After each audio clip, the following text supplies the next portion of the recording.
Unrequited. That's the nothing personal word of the day for Tuesday, June 11th, 2024. Unrequited. Love not returned. Hi, my name is Dan Hurley, and I'd like to negotiate with you, Rob Pelinka, and you, Jeannie Buss, and you, LeBron James. I'd like you to offer me 6 years, $70 million, and then I'd like to have a private conversation with the governor. I'm not interested in homeless. I'm not interested in any sort of wealth allocation, reallocation. I'm not interested in infrastructure. I'm interested in being the highest paid coach in all of college sports. Hey, Gov, what do you think? Any quote you want to give? Dan Hurley, long rumored to be the new coach of the Los Angeles Lakers, had a LeBron-like decision to make yesterday, rumored to be around 1:45 EST. And wouldn't you know it, he chose to stay with UConn. In what world is it better to be a college coach than a professional coach? In the world of many people who decide that they enjoy campus life, they enjoy better job security, they enjoy the fact that certain college programs can pay as much as pro programs. They are recklessly indifferent toward the new NIL rules, toward any sort of infractions, issues that may come. There is huge amounts of recency, not just bias, but influence. Are we to believe that Dan Hurley did not take the Lakers job because he so badly wanted to three-peat?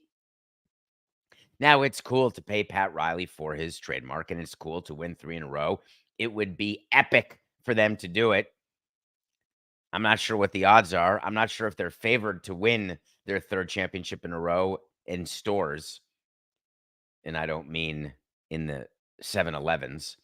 I'm just wondering how real it was. Hurley flies to LA, gets seduced, taken out on a few dates, wooed, loved. Somehow the Lakers are okay. This is not the Lakers franchise I'm used to. Somehow the Lakers are okay with being out there that they wanted Dan Hurley. What's the upside as an organization for going after somebody before you know whether you have them? That's what the tampering's for. That's what the negotiating in private's for. That's for the, hey, we're going to make you an offer you can't refuse. The fact that the Lakers allowed us to believe that Redick was their guy and then Hurley was their guy, and then Hurley turns them down and now they have to go back to Redick or somebody else. You cannot allow that as an organization. Dan Hurley may be the coach du jour, and he may have Connecticut as the favorite to win the title or tied as the favorite to win the title next season. But you're the Los Angeles Lakers. You are a more famous entity than any college program. Sorry, JJ and Duke. Sorry, UConn, Kentucky, St. John's, Yale. This is the Lakers. I'm imagining Dan Hurley's family, when asked if they wanted to move to LA on a warm, beautiful summer day in stores, and the kids who should not have the power of telling their parents where they want to live. So many times that happens. Now, of course, I'm someone who moved my kids, but that said, I never understood people who say, oh, no, the kids won't be able to do it. They said no, they don't want to switch schools. Kids always say no to stuff. But let's just say that the kids didn't want to move to LA because they don't know who Randy Newman is. Fine. Let's say his wife said, under no circumstances will I move to LA. I'm in. If he wants to follow that and he doesn't want to move to LA, he is absolutely entitled to.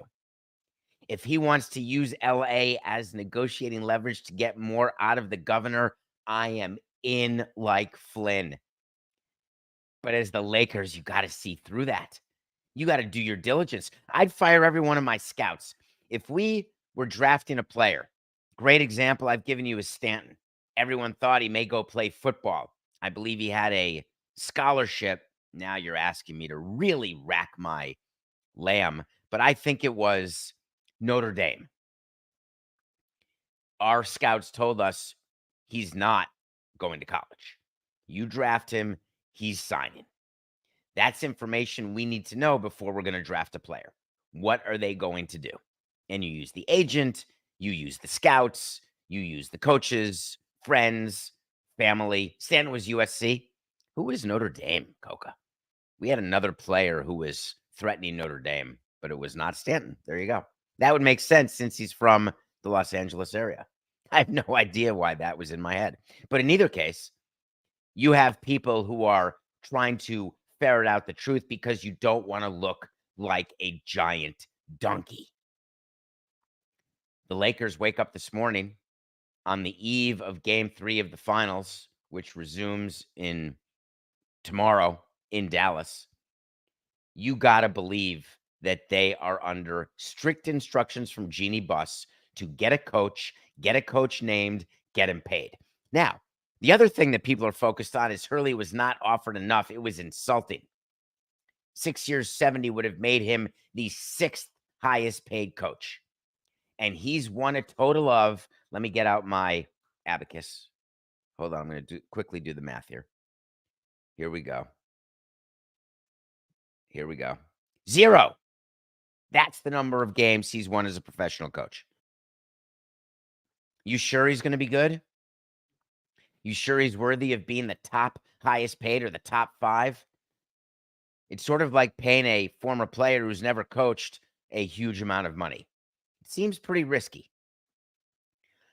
So they offer him $670 and they're being insulted for it.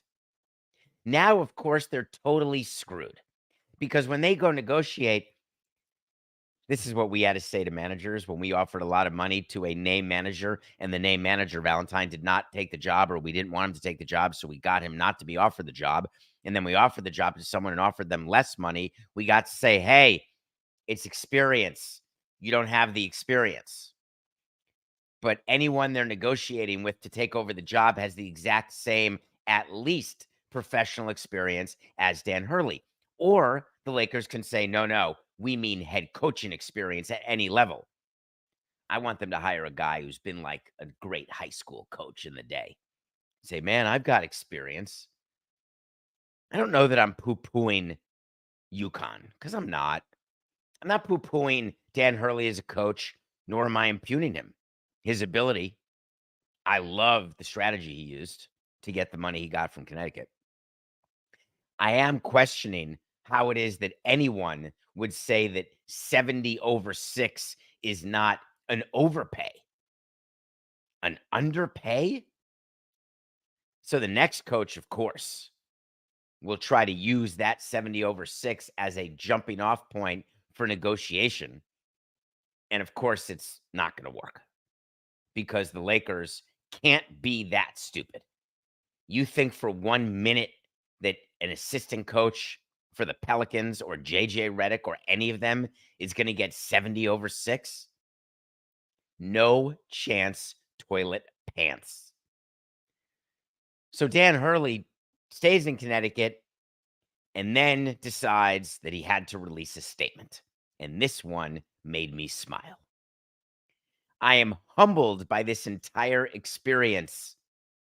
We'll get to that. At the end of the day, I'm extremely proud of the championship culture we have built at Connecticut. I think it was the beginning of the day, not the end of the day, but let's not quibble.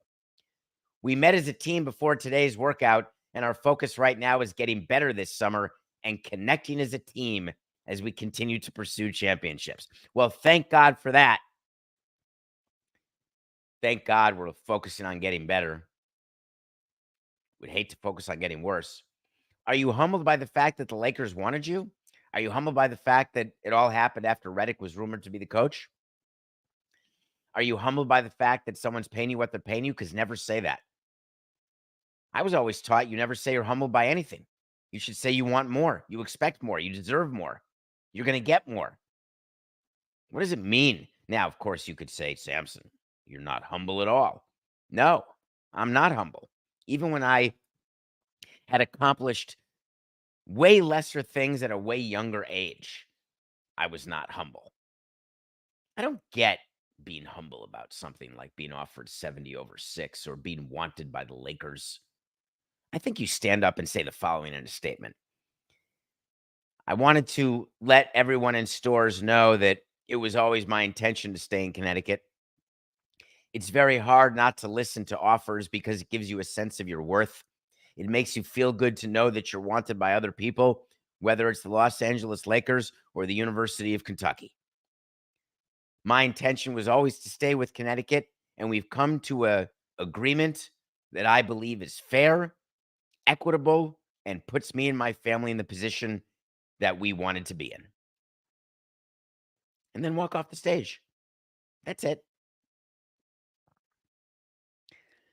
Speaking of walking off the stage,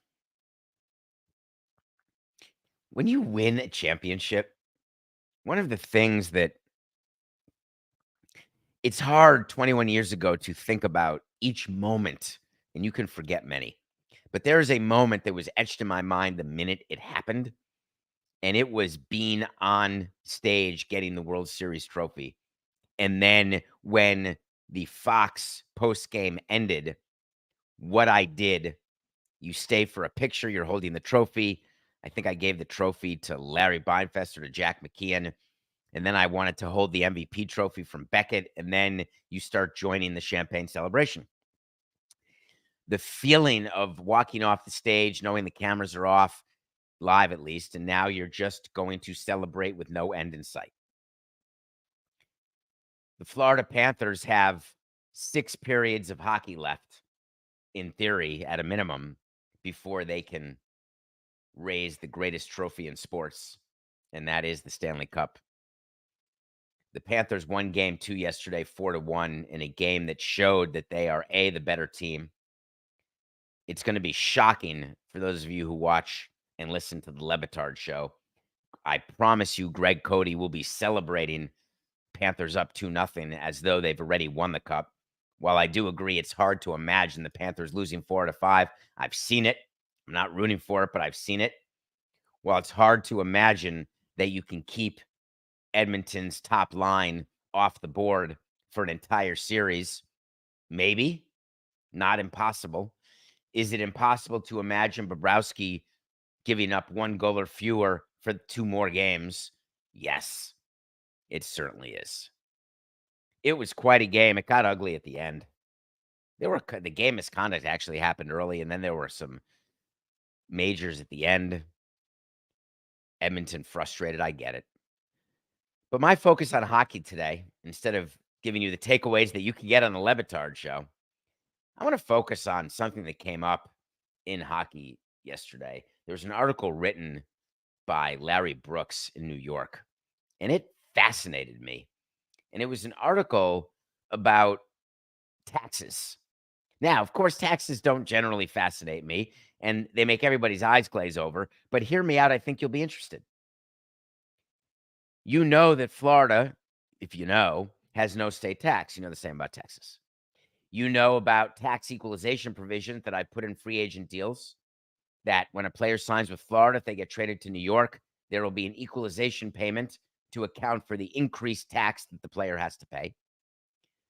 You know that agents and teams do calculations on comparing 4869. You know that agents and executives present players with spreadsheets showing what the actual take home is when you're a Marlin versus when you're a Met. Very, very common. We started that with Carlos Delgado in 2005 when we signed him as a free agent. Shout out to Carlos Delgado. Yes, you are a Hall of Famer. No question. One of the most prepared players I ever knew was Carlos Delgado. I wonder if he still has all the books. He would go after an at-bat and he'd sit and write in his book everything. He remembered every at-bat. It was sort of Rain Man-like. So Delgado was very aware of the benefit of being in Florida versus being in New York. And it's just easy math. What is being discussed now, and what was discussed by Mr. Brooks in the article, and it's a good article worth reading, is whether or not states with no income tax have an advantage in a sport where there is a salary cap. And the question is, does that advantage in any way become a competitive advantage as it relates to the signing of free agents?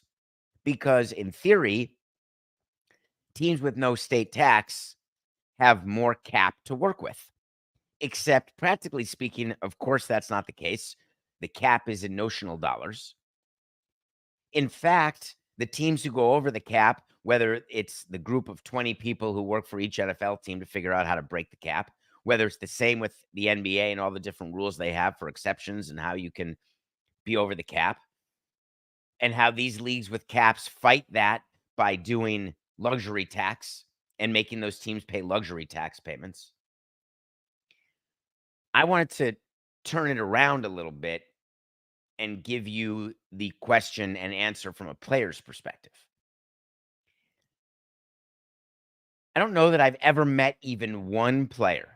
Now, players love to play in Miami, and it has nothing to do with the state tax situation. I've never come across a negotiation where a player said that he is going to focus solely on teams with no state tax, or a player who came into a negotiation and said, okay, my value is 20 million, but for you, I'll take 19 million or 18 million.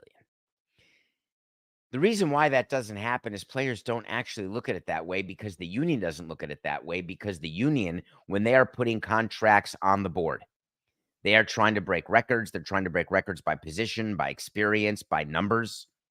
They're trying to associate high contracts with lower production, so that will lift all the other player contracts. So players are always holding out for the last dollar they can get. Now, the argument I give them is, if the last dollar you can get out of New York is 20 million a year, then you should be willing to take 19 million a year from me because we don't have a state tax. In which case the player will say, well, if you give me 20, I'll play for the Marlins. There is no player who takes less money to play in a team without a tax. They just don't do it. And what's interesting further about this concept is that in a league with a salary cap, the reason why you can't have different caps for different teams based on state tax is that what would make way more sense, which they don't do, is to have caps based on city size, based on ownership wealth, which is what fans would like. You're a rich owner, you should be spending more money. You're a poor owner, you should either sell to someone richer or be willing to lose money. But there can be many different delineations of ways that teams can get an advantage over other teams. Many different excuses are made by markets of why their payrolls are where they are, by owners of why they make the moves they make. The reason you've never heard taxes as part of it is really because they're not. Stanley Cup is I want to get back to the Stanley Cup for 1 second, if that's okay with you. This is the time of year when you're working on your press conferences for ratings. The NBA Finals does releases, NHL, Stanley Cup, they're doing releases. Hockey did an amazing release yesterday, which made me smile. They gave a viewership that they are up 43% across North America. Coca, help me out here, because if I had to bet, I would bet that the Edmonton Oilers are the first Canadian team to play in the Stanley Cup in a very long time. And I would guess that when there's no Canadian team in the Stanley Cup, that the NHL has press releases that talk about ratings inside the United States. But now that Canada's in, they do a press release to mislead you, saying up 43% across North America. Hello, that includes Canada. Now they had to list, of course, ABC, CBC, TVA, and SN. I love that. The most watched Stanley Cup Final Game 1 since 2019. Love that. Is 2019 the last time a Canadian team was in a cup? Do we have a list? Can someone Google the Stanley Cup participants since 2019? And would I be willing to bet $1 versus a donut? Yeah, I would.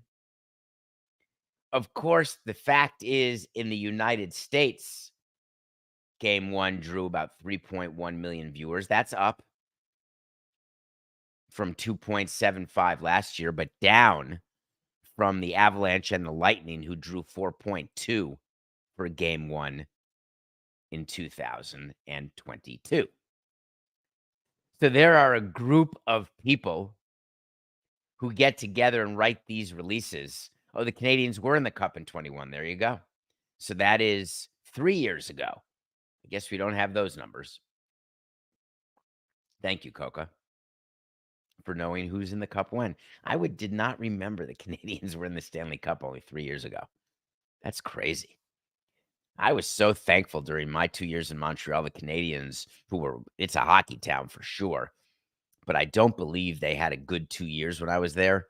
I think they went through a terrible stretch. The chat says, I owe you donuts. How do I get donuts to individual people? If I knew, I would do it. I like bringing in donuts. Coco would remember that when we used to work at an office at CBS. I brought in cupcakes for our 50th. I brought in 50 cupcakes when we had 50 episodes down. That was sometime, I guess, at the end of 2019 or January of 2020 pre-COVID. Remember, Coco, when I came in with 50 cupcakes because we were celebrating 50 episodes because you and I both thought that we'd end up with 3 episodes. And this is now episode 1070, not counting sit-downs or mailbags or special episodes. Thank you all. Thank you all. So you sit around and you do these press releases, and I love that Canada did the North American release. I do. I dig it. The only people look at that and just say, oh, 43%. Amazing. Hockey's growing. This is awesome. Nothing personal pick of the day. We had the Oilers over the Panthers in Game 2. How'd we do? We had the Brewers over the Blue Jays. That was a win. So we split the night. We're 81 and 89. Can we talk about the Blue Jays? Every day I want to talk about them. I love going on air with Blair and Barker and talking about Toronto and Toronto sports. And I've been so positive only because I need my prediction to come true, which it looks like I'm going to miraculously potentially get not one division prediction done correctly. But I'm watching the Blue Jays lose games, but then spun, hey, we're 6-5 in our last 11 or 6-4 in our last 10. We got to keep going. And I know that the Blue Jays will keep going because that's what ownership is going to require. But I'm thinking about the fact that we're approaching the middle of June. You are what you are. One of you may get hot and somehow change your lot in 2024 life, but it's not going to be the Mets. All right, what am I watching today? There's no NHL and no NBA playoff game tonight. It is a rare off night after last week. What did I forget to Oh, I did forget to mention Barkley was at the game. I tweeted about that. That was awesome. Charles Barkley making his way to Sunrise, appearing in between periods, in between the first and second period, and Steve Levy, bless his now gray-haired soul, saying, hey, Barkley, are you ready to join ESPN's NBA coverage? I think I heard Stephen A. Smith running away prior to the postgame, yelling, no, Barkley, not going to happen. Wonder how quickly they'd all be replaced. Every one of them on the ESPN show would be, if they could move inside the NBA, total side note, Coca, but if ESPN could hire away all of the inside the NBA group, the current inside and the NBA group would move, and the current ESPN halftime people, see you later. Stephen A. Smith, Michael Wilbon, Bob Myers, they'd be gone. They'd be Olsened. That's the new verb I'm going to use. When you're replaced by Although Olsen should only be when you're replaced by a big name who's never done it before. I guess that would be Darvin Ham if he's replaced by JJ Redick. He got Olsened. It can't be Olsened if you get replaced by inside the NBA. That's like trading for Aaron Judge and explaining to your right fielder, hey, sorry, man, we're going to switch out right field. Really? Doesn't it make total sense that if Barkley would go to ESPN, they'd get rid of everyone? Let's go to the pick of the day. So there's no basketball, no hockey. We had a week of that. I'm going to baseball with a 2-pick day. Let's talk about the Pirates. You should watch the game if you have not seen Paul Skeens pitch yet. He's the one who throws 160 miles per hour. He is pitching. He is 2-0. His ERA is right at 3, which is where we said it would be, above 3. He's facing a Cardinals team, Mikolas, who's has a capability of being fine, but generally is middle bottom of the rotation guy. But I was thinking about the Cardinal lineup, even without Yachty. I think they're going to give Skeens trouble because A, they're fine with velocity, but B, they actually have great pitch recognition skills. And one of the things when you are facing a buck-4 is you got to know when the spin's coming. So I'm taking the Cardinals over the Pirates. The second game I wanted to talk about for a minute, actually, and that is the San Francisco Giants against the Houston Astros. I've been telling you it's early for the Astros. We may not have highlighted that Jose Abreu is back on the Astros. He is hitting below my weight, which is no easy task. I would say that to some slumping players. Not the first month of the season, but deeper in the season. Like if a guy's hitting 120, which doesn't happen all that often, it's really hard. It's as hard to hit 120 as it is to hit 400. People don't realize that, but it totally is. I would always say to players, because they would, Jorge Cantu is a great example. He loved calling me the Marlins jockey. All due respect, he would say. All respect, Samson. But don't you have a race to run? And I would say to players, hey, can't you bat more than I weigh? Because they would always make fun of my small weight. We're talking about Abreu and the Astros. The Astros have Blanco going against Jordan Hicks. Jordan Hicks is the converted reliever who makes AJ Puck look bad because you can convert apparently from reliever to a quality starter. Hicks is giving money. He's minus 108 over the Astros. This may be my first indication the Astros are not the Astros. All runs come to an end. The trend is normally your friend, but my Lord, Houston looks bad. Of course, they're absolutely testing the depth of their pitching. But we're taking the Giants over the Astros. Those are the 2 nothing personal picks of the day. When we come back, we're going to review a documentary I watched because it makes perfect sense that I would have watched it last night or the night before, given what my day was like yesterday, which I want to tell you about. And then I want to talk about Aaron Judge and him calling out fans in New York in a way that you don't see very often. Don't go away. We're going to be right back.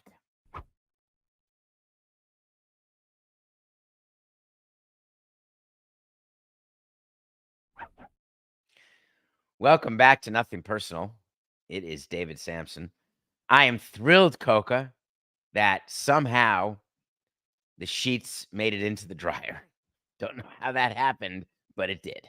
Maybe during the break. Thank you all very much for joining us. Nothing Personal with David Sampson YouTube channel. But I want to talk to you now about June 25th, St. Louis, Missouri, and July 1st, Chicago. Nothing Personal Live with David Sampson. We are back on the road. You can read about it on the City Winery websites or davidsampsonpodcast.com. That is our tour. We've had 6 dates. We've got 2 left, 1 in St. Louis, 1 in Chicago. If you're in the neighborhood, come join. It will be fun. I promise. You will smile. We will do some good top 5 lists in each of those cities. You're my best friend. Spoiler alert. Anybody catch that? How was that tune? Was that good? You're my best friend. I think that's the wrong tune. Terrible at singing. I was just with a friend this weekend, a high school friend, who was reminding me how often I got kicked out of chorus, and I was smiling that I started with a very high voice in 7th grade, and then I got the voice I have now all in 1 year, all in 1 trimester at school, elementary school chorus.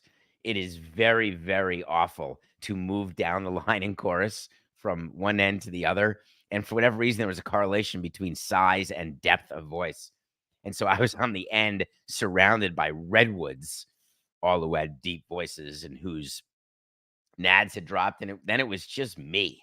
Little old me, I couldn't no hair on my face, but a voice like this. So yesterday I had jury duty. Shout out to the great and loyal civic workers who check you in when you get to jury duty. You fill out a questionnaire. I was called into a jury that was impaneled for a 3-week trial, 2.5 to 3-week trial. That was not going to work.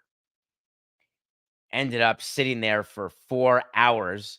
And if you know me well, you know that I can't sit still for 4 hours and I can't stand not being in control. And you're sitting there totally not in control, doing what you know is right, but you're just dying for the stamp. It's sort of like when you go to a different country and you say, "Excuse me, can you stamp my passport?" It's like when you are playing miniature golf and you want to get the stamp that allows you for the free 18, or you get Starbucks or Dunkin' Donuts. "Hey, give me a stamp. Buy 10, get 1 free." I need the stamp to show service. It made me feel guilty how happy I was to get dismissed, though I did enjoy being on a jury when I was in Broward County, but I just didn't have the time. I explained, "Hey, we have a show." And they said, "We know who you are.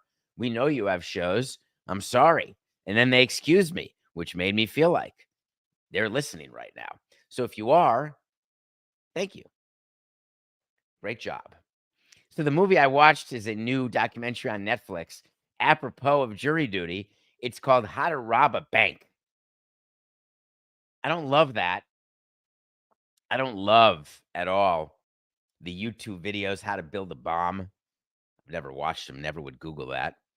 I don't love how-tos appearing for nefarious activities, for illegal activities.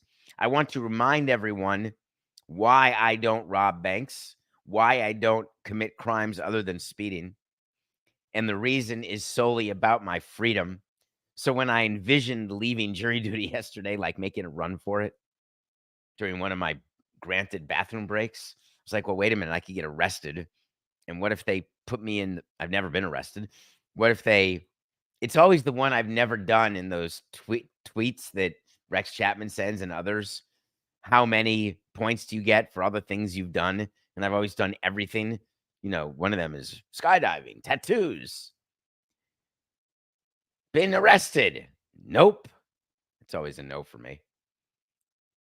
I don't want to get arrested because I don't want to lose my freedom, because the freedom is all I care about. Almost literally. I mean, not like drinking from a fire hose type of literally, but almost literally. This movie called How to Rob a Bank talks about a guy in the 90s in Seattle who was nicknamed Hollywood, who would put on disguises that looked real, like Mission Impossible type disguises. He'd rob a bunch of banks. Spoiler alert, when you rob banks, it doesn't end well. I don't care if you're Billy the Kid or if you're Tim Roth, it doesn't end well. This documentary is quick. It's good. It's 88 minutes.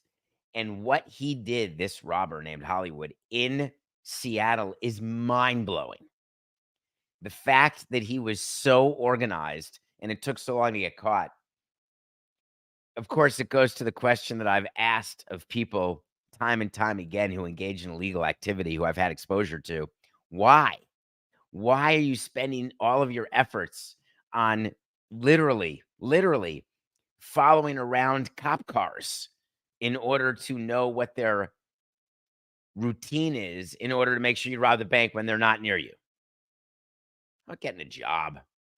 Spoiler alert, robbing banks doesn't end well for those who rob banks. Don't do it. Imagine the song by Quarter Flash, White Lines. It's the same thing with banks. It's a good movie, though. Check it out.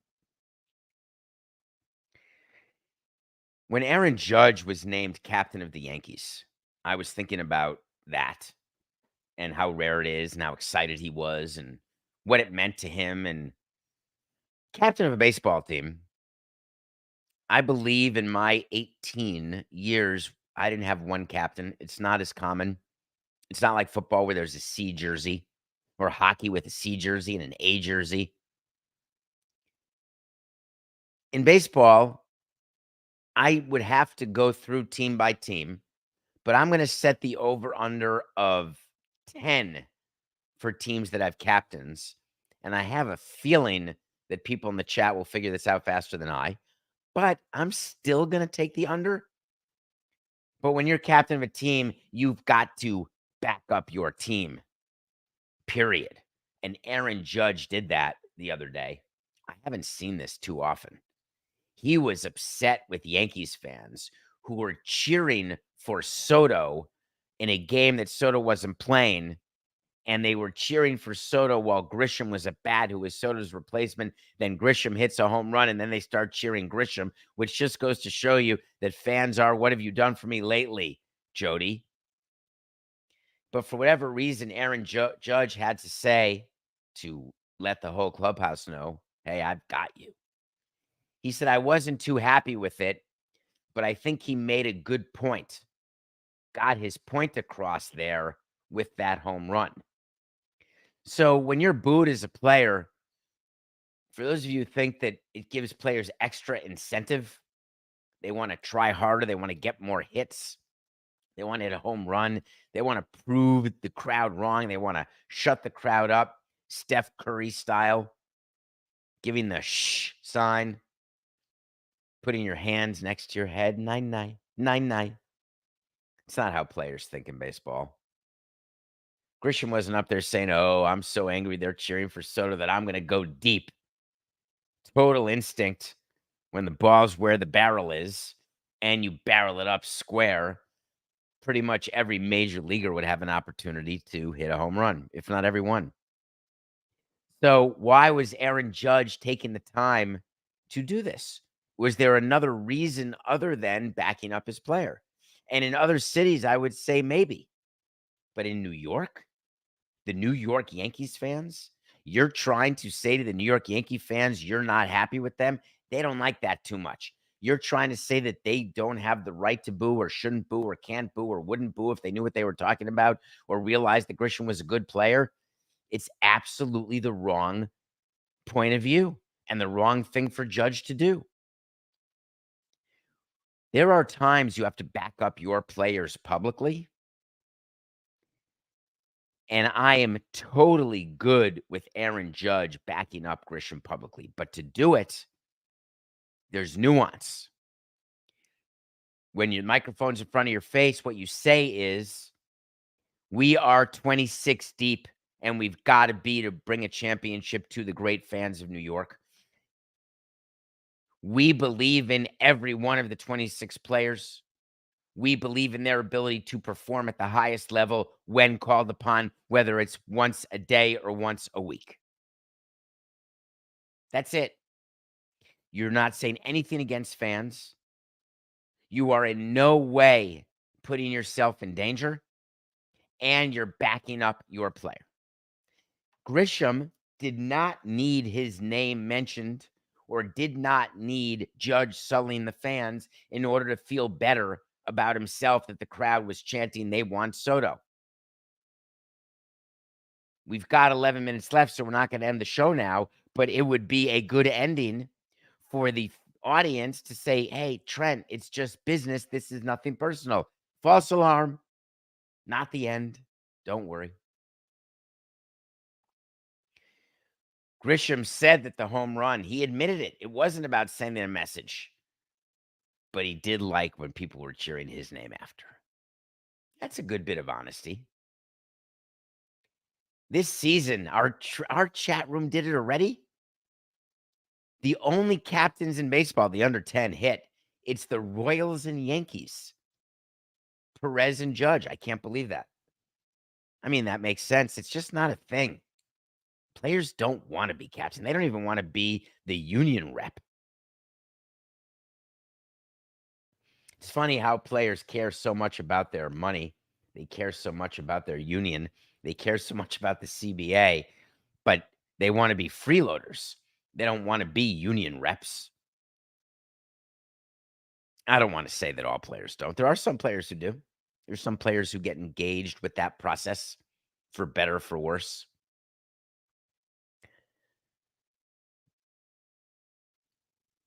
I almost did a live podcast yesterday. We almost did it. We were going to do breaking news. Lindor traded to Athletics. Breaking news, Athletics not moving to Vegas. Breaking news, Robert Jr. traded to the Phillies. I was saying to myself yesterday, while maybe recovering from jury duty and working on all the shows we're doing today, there is a chance that I was ready to quote tweet Buster Onley and call CBS and say I'm ready to go on the air. Call Coca, say I'm ready to go live right now. Breaking news, major that the A's have decided to take on payroll, major that the Phillies, the best team in baseball, are adding, and major that the A's are not moving to Vegas. Let's go. And I was thinking, good for you, Buster Only. You're like on a binge of breaking news. So I'm getting ready to go. Have you ever been ready to do something that you think is right, but you're not sure is? And then there's a voice that comes in your head or an image that comes in your head. Sometimes you want it to be your grandmother so you can have a better time. Sometimes you don't. Sometimes the devil is on your shoulder. Sometimes it's an angel. Well, I'm proud to say, as I sit here today on June 11, 2024, 1,070 episodes into Nothing Personal, that what's on my shoulder during moments like that is Matthew frickin' Coca. David, you better see if that's real. So I did. Buster Only. That was his real account. I looked. It has millions of followers. That's him. And then I said, this is still unbelievable. Why is my phone not ringing? Then I went to Twitter DMs. Is someone asking if we're going to do breaking news? I went to davidsamsonpodcast.com because people reach me there. And when there's major news, people would email and say, hey, are you going live? And I would say, hey, it'll wait till tomorrow. Then I go check Ken Rosenthal and Jeff Passan. Nothing in that order. I only check Passan. I normally would have no reason to check Passan, but I checked him after Rosenthal didn't have it, thinking, wait a minute, maybe Passan has it. But then neither one had it. And I said, this has a problem. If these trades are going down, my Twitter timeline, thank you, Elon, English Leather Musk, thank you. But my timeline is such that when news comes out that I consider to be relevant, baseball or sports related, I somehow get it from 20 different accounts. We just got done doing a segment, I don't remember what day, about fake news, about the editing of videos when Biden was videoing not taking a crap, but actually sitting in his chair. I've been caught, not catfished, but caught where I retweet something that's not true, or I put something in the rundown that I think is true, and then Coca looks at the rundown and says, by the way, what? Or that I send a tweet that Coca says, you got it wrong again, you crazy boomer. Well, God ram it. Why is it that I have to? Thanks for getting rid of the blue checks. Although Buster is a blue check, was a blue check, will always be a blue check. So now we got to worry about hacking. I always thought Facebook hacking was something. Hey, you messaged me. I haven't heard from you in so long. Great to hear from you. Give me money. Here's a spoiler alert. When an old flame messages you on Facebook, the odds are they're not. Not that I ever want to believe that's true. When one guy breaks 3 bits of news in a row that's not bolstered by any other insider, it's fake. So now I've got to spend my life, extra minutes as it is, addict, phone. Now I got to spend way more time trying to be first, trying to be clever, trying to be funny, like living my life for the thrill of a tweet and the hearts and the. Now I don't believe anybody. I've had it. I really have had it. And I had just read prior that Louis Robert is on the block. That's the player for the White Sox, the absolute worst team in baseball by far. They absolutely need to get rid of their players. Why not? Save some money, Jerry, and reallocate it for your second place finish next year. I'm in. It leaked out that the White Sox want a, quote, Soto-like return for Luis Robert. The problem is Robert's not Soto. That's the first problem. The second problem is that trade the Washington Nationals made, sending Soto to the Padres. I want to do a shout out to the entire Nationals organization, Rizzo, and all the rest of the people. Although taking advantage of AJ Preller is not congratulations worthy, Elaine, because everyone can, because he puts the D in desperate. I'm talking about when they traded for Soto, not when they traded Soto to the Yankees, when that whole 1-year experiment didn't work. But go back to the Nats trade when they traded Soto. They traded Soto and Bell, who's still a player, making $16 million for the Miami Marlins. The Nationals got Luke Voit. Don't forget he was a throw-in when Eric Hosmer refused to get traded from the Padres back to the Nationals. So they said, fine. So they put Luke Voit in there. Big nothing. But the Nationals got their starting shortstop, one of their most productive pitchers. Their number 1, their number 8, and their number 10 prospect. 5 live, really good bodies for Soto. My guess is they got 30 years of control for 2. That's 5 times 6 for getting Luke Voit. How the White Sox believe a player who even at his best is not as good as Soto, who never plays. The guy's always hurt. He's been in the league 5 years. He's played 100 games. One time.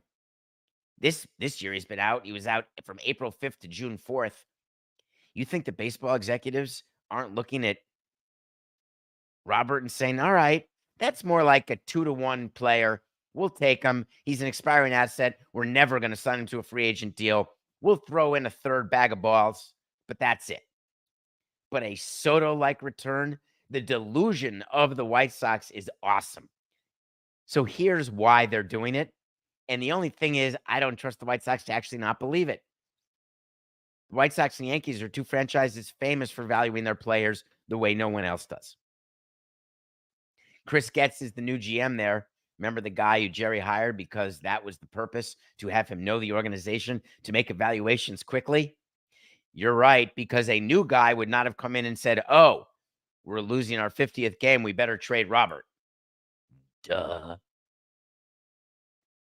I totally love the fact that they are trying to overhype their player. What worries me is that they actually believe that that's the return they're going to get. So the phone call is a quick one and a good one. Hey, we've got Robert available. What do you think, Dave Dombrowski? You're desperate. You make trades. You got to win a ring, cement your Hall of Fame legacy. Give me a big package deal. To which Dombrowski, who barely says no to anyone or anything, other than, may I leave my desk? If you know, you know. Dombrowski says, you're completely misevaluating your player. No problem. They'll go to the second team, the third team, the fourth team. They will go to 29 teams, and that is the market for the player. And you can bet the donuts that I owe you that the market for Robert will not be what the market was for Soto. Even the Padres, who likely overpaid for Soto, will not be in the market to overpay for Robert. So when do you decide to take the lesser package? The answer is the minute that you stop deluding yourself. And believe me, the White Sox will take a lesser package. Wait to see. Roberts will get traded before the 7:30 deadline passes, and it will not be for a Soto-like package. Why? Because it's just business. Sorry, Chris. This is nothing personal.